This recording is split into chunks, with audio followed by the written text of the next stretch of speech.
เริ่มแล้วงานที่2บ้านบัดไส้เฮาไอ้น้อง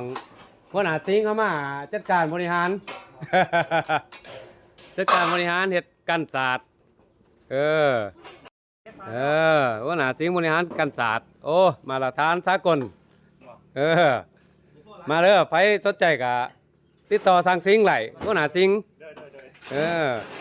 กันศาสตร์อันนี้มาเฮ็ดอยู่เพื่อนไม่แปรมาใส่เฮาก็ได้เริ่มลงมือแล้วมื้อนี้ให้น้องเฮาเกี่ยมพร้อม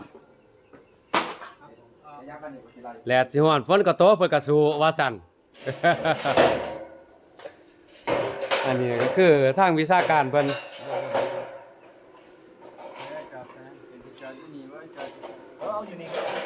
นับผมไปย่างกันนิดนึง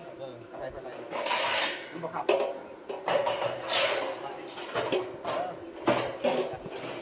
ไปบูบัวโถบัวทั่วก็สามารถ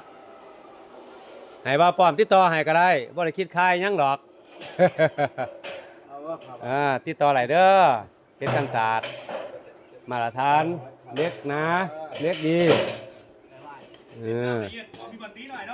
เล็กดีเล็กงามเพราะน่ะสิ่งเรามีวันตีว่าสั่นเว้ยเดี๋ยวมันซึมมันหัวมองไรบ่กะไปหายอันนี้เนี่ยคือหัวหน้าโครงการเด้อนี่เด้อ